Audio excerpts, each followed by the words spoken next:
try to stay alive a little bit longer, because they were kind of a byproduct of that opening drop mayhem that we saw over towards prison. So a lot of questions here for our second lobby. And well, that second lobby starting right now, and with the man himself, Breadman and co. sitting in that nice first place, and they certainly want to keep it that way. A quiet drop for them, but never a bad thing when it comes to Rebirth. Get all that early cash, get yourself looted up, and then start pushing into teams. It really depends on the appetite of your team, right? If you're in first, like Joewo's team is, I don't hate this play. You don't want to get into a messy drop where you suddenly have a dud game like we saw out of Jesse's team in map 2 when they had initially won map 1 and taken that first place. Yeah, it's a guaranteed way to get yourself your custom loadouts, I think, is the biggest thing. The problem is, depending on how the circle moves, and more importantly, how the fighting starts to unfold here in prison, if you walk into prison with 4 teams that are still fighting for it, you have a huge advantage because you're coming in healthy, you're coming in with the weapons that you want. But if you're trying to rotate back into prison and there's only 1 or 2 teams that are left and they hold the high ground, it makes that rotation extremely difficult to manage. So it's kind of a double-edged sword in a way. You know for a fact you've guaranteed yourself your custom loadout early, but the question that remains is, as you rotate to a different point of interest, who's there waiting for you? And maybe even more so, how many people are waiting for you? Well, maybe one more than Scummin wanted to see there, as we swing back over to Selly's POV, already with 3 kills. Something that is excellent for this early on when there's still 33 people left in this lobby. But I agree, right? You might not necessarily know, but presumably if you've gotten enough money to be able to get that loadout early on and set yourself up with a more passive opening drop, you should also probably have money to get something like a UAV where you might be ahead of others and be able to spot them out on the map and figure out that rotation. Now Huskerrs trying to get that self-revive off, and well, Unrational, he was waiting for a push that he knew was coming, unfortunately not able to connect with the shots and will fall for it. We swing over to Smixy, a little more of a cautious play here, and she'll need that as she waits for 2 of her teammates to come back. And this is something when I look at that team, unfortunately, as a beautiful nade flies through right as she takes some shots and gets mowed down by JJus's team, is that unfortunately for them, they get those high kills, but their survivability is not really helping them get into that end game. And we might see that play out again here in map 2. Oh, absolutely the case, especially as you come into this particular part of the map where you're once again isolated from everything else that's going on. So now that you're out of the early stage and kind of in towards the main contest time of the lobby, can you get your weapons back? Can you get into fighting condition as fast as humanly possible? Or are you kind of suffering and going into this cycle of, oh, I died, oh, my other teammate has died? Like, not all 4 of you are up at one time. It eliminates your ability to be able to capitalize on kills. You may be able to find some damage, you may be able to find a down or 2, but if not all 4 of you are up, your ability to pressure out squads and get a full wipe is obviously much more hard-pressed.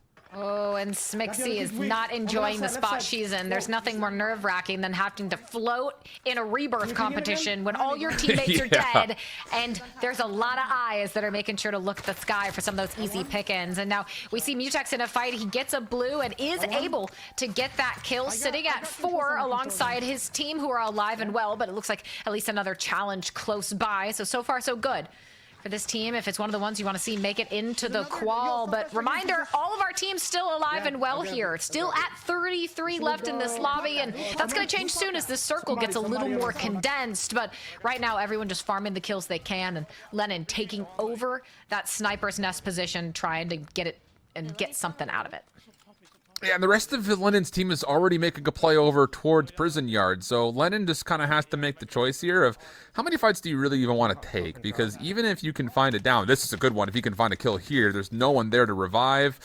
Does he have the angle to finish? I mean, he can watch this for a minute and he should be fine to secure, but there's the team fire coming through to push him back, nades the spam, and then the free fire to come through, but he still does confirm the elimination. Problem is, someone has floated right on, and it's actually Unrational, who will say thanks for the weapons and the high ground position. Appreciate that, bud.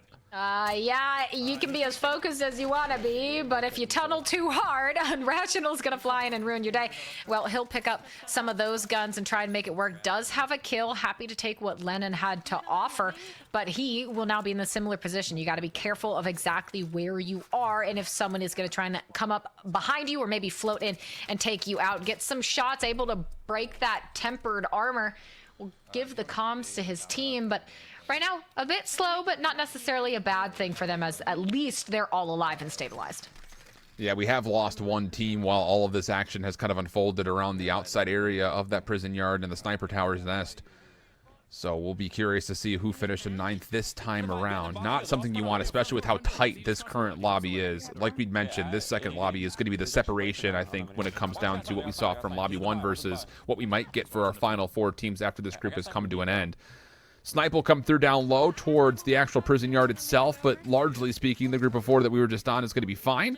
And now it's just down to, as these UAVs start to kind of rain across all of Rebirth, how do you want to rotate as the circle starts to make itself a little bit more known as far as where it very well may end? We'd be remiss if we didn't do at least one Astro listen-in with the team that won the inaugural CDLR. So let's take a look at Team Huskerrs and their squad and see how they're doing on Rebirth Island with an Astro listen-in. Got precision. It's a full team. Okay. Yep, I'm gonna grab these plates. Yeah, got 3 if you need them. You know, Thank there's you. 3 on this buy down low. I pin 1 shot, down. Nice. I have another one shot. I'm pushing it. Yeah, you could look. Oh my god, there's a guy camping here. Hurt. Close. I'm plating, 1 second. They're pushing me. You can come out to me, I can look over it. Maybe. I got top Yeah, prison, yeah. got the top prison. They're in my building. Okay. Oh. I got C top prison. I'm Nice. holy fuck. I guess Lodi's not safe. Come. Yeah, it is. He killed him. I got 2 top prison here. There's still another one. There's 2 more. Just sniping as well. There's people in headquarters now. I'm getting off prison. Or I'm getting off tower, sorry. Can you stay by it? It's just body section. Yeah. Mixie, come up Just like top to to the me. bottom Get prison on the first. roof right here. You getting beamed? Right flank the rear. You should come up top. downed 1 control. Was it up top or not? I got my knock. The rest of the team's all Okay, control. landed in the storm back here. Guy landed in the storm. We can look Okay, back okay. here. We can re-kill. Is he going right or left? Down, I got him. Nice. You I'm want out the of bullets. satchel? I need a Another plate one. too. Control, Another control, one right control. here. Yeah, another one on my ping. I only have 3 bullets. I think. Can we go for that? I'm about to pulse on this Yeah. kid, okay? Aren't they rude? I don't Give me a sec. know. Identified. Have a little fun, yeah? He's right here, Gary.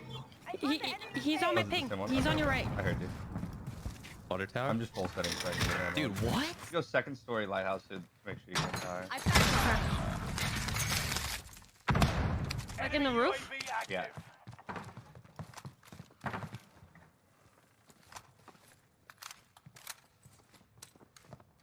Stay Yeah, vigilant. they're pushing me. Resurgence window is about to close. Enemy UAV active. And unfortunately for Unrational, as the Astro listen-in ends, so does his life for the time being. But I really liked some of those comms that we heard out of Unrational and Smixy talking about body stacking very well. Can be a useful thing to do at a point like this, especially as those circles close. But of course, not only was it an Astro listen-in, but we do love Astro headsets. I'm wearing one right now. If you play COD, you know Astro. And well, a shout out as well to Subliners for sending me the wonderful plates for the sides of my Astro to give it a little fresh look shift for the tournament. Yeah, the integration and partnership has always been really, really cool. And obviously, I mean, the graphic design port of what New York has been doing is really sweet too. So it's kind of a 2-for-1 special. But getting into those comms you'd kind of heard, the thing that I actually liked the most about it was that kind of communication. Hey, Smixy, can you get up to the high ground with me? You can obviously tell the rotation. They don't want to be on that low part fighting through that residential neighborhood. Let's get into prison, see if we can get up top. That'd be the best spot possible as we look to get into this 3rd zone. Last chance for redeploys to come through, at least based on the game mode itself. Of course, purchases can still come in for it, but this is the most key moment right here. Stay alive, get into a position to really be a core group of 4, and hope that you can start fighting for overall lobby finish placements here, because you don't want to be stuck in this spot where you're kind of just vying in individuals looking to survive through these really tough gunfights. Oh, and we're just watching one by one. Last team got picked apart. I mean, they were in a pretty tough spot anyway. You're in a narrow corridor. You don't really have a lot of options to back away from that fight. And once one person dies and you're forced to slide in, they're already pre-aimed, ready, and waiting for you. So just a really tough situation for them to try and work their way out of. Now, Uncivil Queen's team has at least one kill to her name, but a man down in the same token. We'll see if they can recover that, but you'll be happy to pick up a satchel with a full 8 plates in it at least. And they are very close to where this circle is and not in a bad position either. Now, Super Evan on your screen, no kills for him. I know we saw at least one kill on another teammate, but if I had to guess, FIFA and Stu, they must have something going on. I don't know if this is a low kill game for them so far, but usually I'm not used to seeing Super Evan on 0. Yeah, FIFA doing a lot of the legwork here with Stu. That has to be what's going on. But, I mean, that said, we kind of talked about this while we were in the listening. Like, this is another really tight lobby. You've got 50 seconds till the zone closes. Brett is in a good spot to contest the top side of prison, but not in a good spot when it comes to trying to get into the circle because he's going to have to parachute largely in over those switchbacks to stay on the high ground. So it's going to take a lot of trust for his teammates to clear a little of the space that he's watching over as we get to Irrational, the last member alive on his team, and he is still under manhunt threat as he actually gets it from orange to red, taken down from behind. That's not good news for Team Irrational. No, that means they've finished 7th twice in a row, and I'm wondering if Scumman's a little nervous about his tweet to TBE at this point because they too are very much at risk of not qualifying. Yikes! Throw him under the bus, Katie. He tweeted Drive it over. That's fair. I think I'm just gonna stay. That's fair. Down to 6 teams, 21 total players. Circle is going to move back to the low ground, and this is always one of those difficult conversations. How much of this high ground do you want to get rid of? Because the circle could just come right back up here again. Do you want to try to trust that your stim and plate game is good? Or do you just default to trying to be the first team down? And how about this? A couple of downs are going to come through. Oh my. 3 total eliminations possibly going to be collected. More players floating off the sky. Brittany's got a good read on it, but will eventually have to stim. And as she does, she finds herself in line with a couple of other players. And that means FIFA and Super Evan left on their own, also sitting in the storm, and he has a ways to go before he gets to that circle and does have the stims necessary to be able to do it. But as he saw Brittany fall, really in a tough spot, knows there's multiple people nearby. But also the circle, when it comes back, will be right where he is. Unfortunately, he doesn't really have the time to make that happen. That's the thing, though. That's where the gamble really pays off. It looked like FIFA was trying to go to the low ground while Evan just holds the high. And anyone who's doing the same thing are going to be one shot. Oh, but he doesn't get the final stim needed. No self-revive either. So that very well may be the end of them. We're down to our final 4 groups. Still outside the 1.75 times multiplier for the time being. And I don't know who that was in the low ground, but an immediate snap-on to Destroy will give us our top 3 final teams. And that's tough, right? Destroy wins that if he's not in the storm and less than half health with no plates. But that's the risk you have when you take gunfights, when you sit there for too long. And now you have FIFA, the last one alive, sitting at a nice number of kills here at 6. Yeah. So potential for a great game for his team, but he is in a 1v2 and he is getting tagged up. On the other side of that, it is M-Sage and H-May who will be taking on FIFA Kill, and they know where he is toward the top of this hill. So as long as they get those cross shots together, they should have this. But FIFA, he's one of the best for a reason. M-Sage lurking again on a roof. We don't know if FIFA expects him, but 2 different angles he'll have to be looking at. I don't know what H-May has weaponry-wise, but this is not the gun that you want. Or is it? Okay, never mind.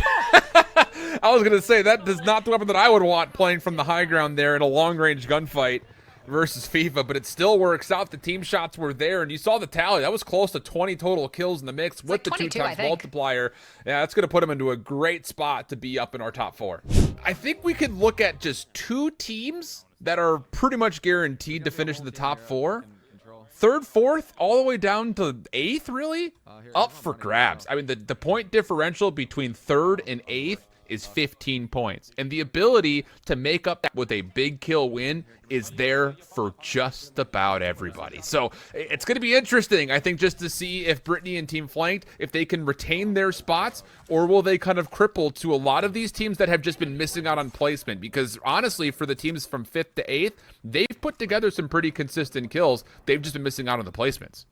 Well, yeah, that's exactly right. Like, teams like Unrationals have been doing really well. They just can't stay alive. And if they can figure out what Yeah. is going wrong in these situations, you've now had 2 maps of similar results. So you have to be able to assess, is it our initial drop? Are we splitting up? Are we being too aggressive, perhaps? If you can figure that out and couple that into a very solid game in map 3, there's absolutely a world, as you said, where you can make it into that top 4 position and qualify, or at least be in contention for kind of that bubble position there for 5th place. Now, Super Evan able to get an opening kill on a Jarrett FPS, but traded out immediately by Slack. No worries, though. Should be back here in short order, especially when you have teammates playing it just a little bit safe to guarantee that buyback. But they do have a bounty on M-Sage's team, which if I were them, I would not be overly keen to push. No, I wouldn't either. Everything has to be calculated at this point in time, I think, if you're looking at teams like Brittany or Flank that are in the top 4. But in particular, Brittany's team, who really have not put together a ton of kills.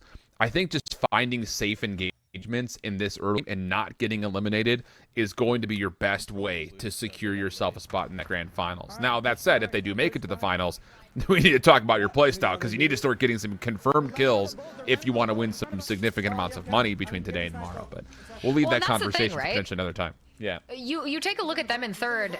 There's only a 3-kill difference between them and a Rationals team in 7th at 26 kills, but there's a 15-point difference, and that's why those multipliers are so incredibly important. Now, Picnic does have a kill to his name. We already have at least 1 team full wiped, which feels a little faster than what we saw on maybe some of the other maps, but this could be big. If they can take that top prison control and use it to their best, it could be huge for them. Now, the entire team here self-revives intact.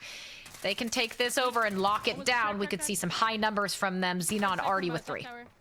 Yeah, this is a great move as far as the timing is concerned. You mentioned the self-revives, which is the biggest part of it in my mind.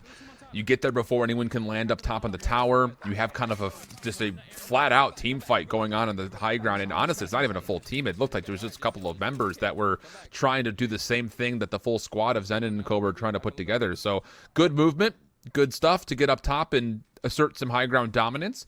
And now it's just one of those things of making sure you don't get contested from these staircases, and you always have somebody looking up above you just to make sure no one drops surprisingly on top of you.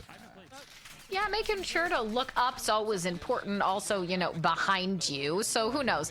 This prison play might not end up working out particularly well for them. But as we said, that's why some of those things like self-revives are so incredibly important. A nice job from Xenon there to be able to get a thirst. He does get down, but again, has those self-revives. Unless a nasty nade comes in from Team Joewo. That was Breadman there. You could see in that kill feed. We swing back. FIFA, no surprise, already sitting at 4 kills. Team alive and well. Now, it looks like again, we've talked about this, right? They're not trying to get into the thick of it. They're not trying to get hyper aggressive, and that's paid off well for them and may very well get them qualified. The question then becomes, is that going to put them into any substantial amount of money if we're talking the final? Yeah, that's really, I think, the biggest key, and one of the things that we have to make sure that, you know, we're really paying attention to when we get to those 5 final lobbies.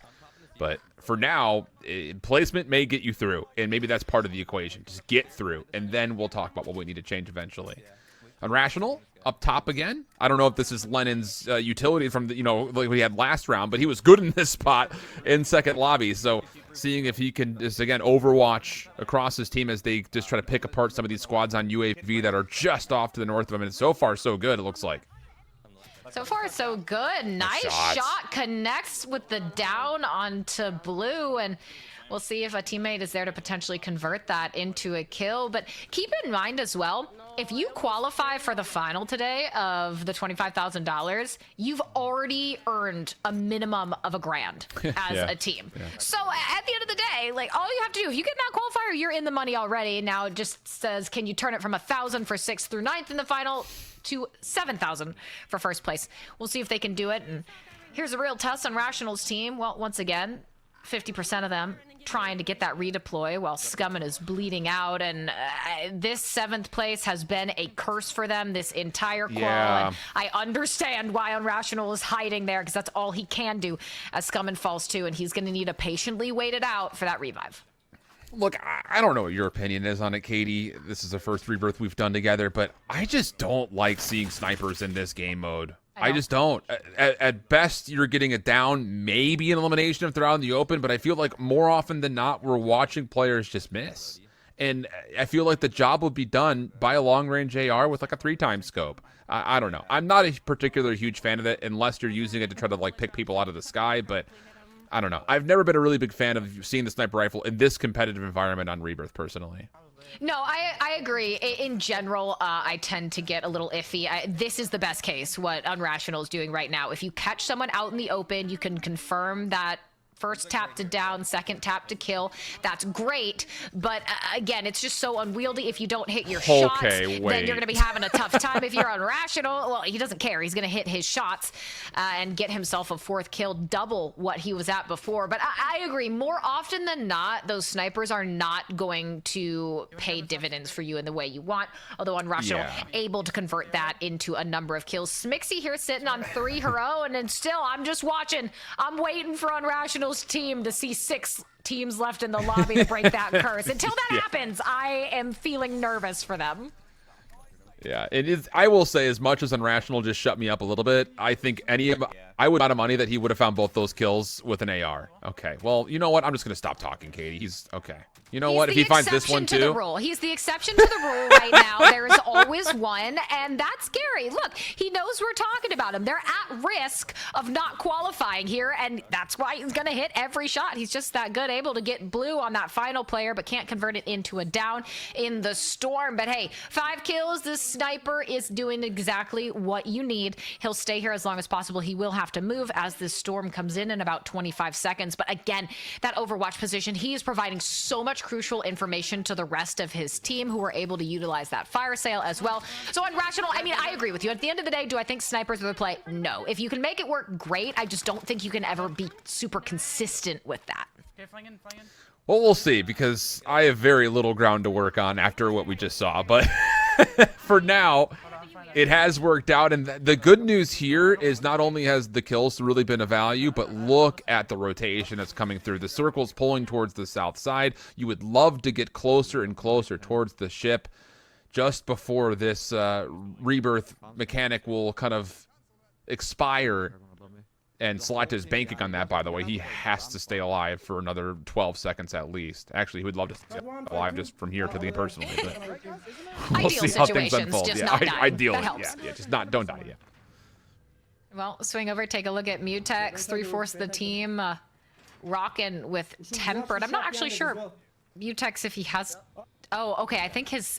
Okay, yeah, he does overlay, have Tempered. I was going to say his overlay. I was like, that overlay is throwing me off there. It was breaking my brain for a minute. But hey, they're in a very solid position here. HMay now on your screen. Again, this is the current leader in the lobby, and they are looking to keep it that way. Still hovering at 7 teams. We swing over to Smixy. She's going to have to be careful. Someone taking shots at her from her left, but able to at least scramble away. Unfortunately, though, will not be able to top off her plates. We'll need to find that. But I like that they're starting to stick together more. But Smixy, you're going to need Unrational's help because she does have that triple threat, and well, it very well could be this team that is looking for them, and it is.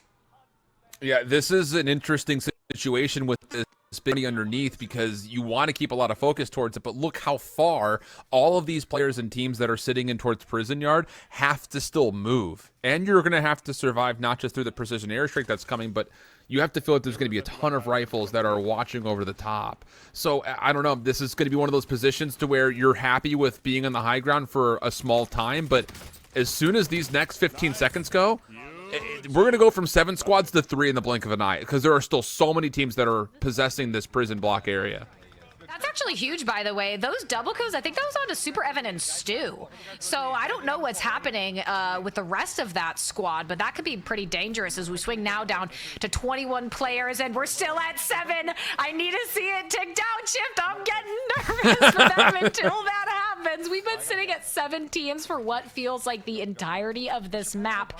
Now, Huskerrs in a bit of a tricky spot, and well, as this Smixy gets taken down, most likely I'd have to assume the team that had the bounty on her And this is where you got to be careful. 18 players remaining here, and now you're trapped in a tough position. There's teammates looking down at you, taking those pot shots. Huskerrs providing some of those call-outs will eventually bleed out. He will not have that redeploy, and now it's down to just Unrational and Scummin, and what very well could end up being just Scummin himself, unless he breaks his ankles, which is maybe not the best play I've seen him make. But hey, Warzone players, they're just like us. Everyone does it.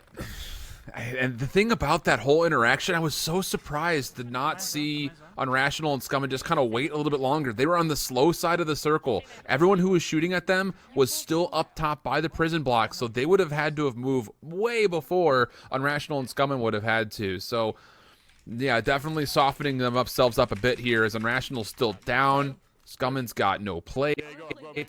And there's not a lot of total players necessarily left. We've got 2 teams of 3 at least, and then I think it's just a 2 and a 1 after that. So, man, it really just comes down to who finds who first, as Breadman will drop. H-May will find the same fate, and it's just up to Joe, who looks like he's going to be kind of caught between 2 different teams that are kind of fighting just outside as the circle moves from his right to left.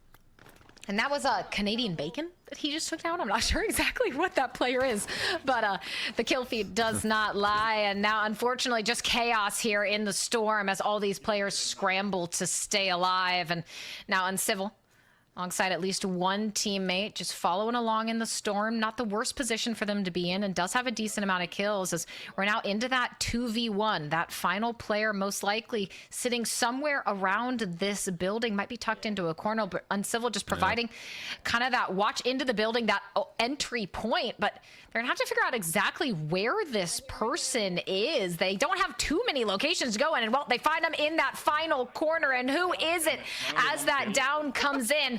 But it is going to be a victory for Uncivil's team. Congratulations to them in map 3. I'm not quite sure how many kills they had, as his camera is covering some of them. But hey, a win is a win, and you're certainly going to be happy about that. And hey, who knows what's happening on Irrational's team? They went out in at least 5th, so no 7th place three-peat. That's at least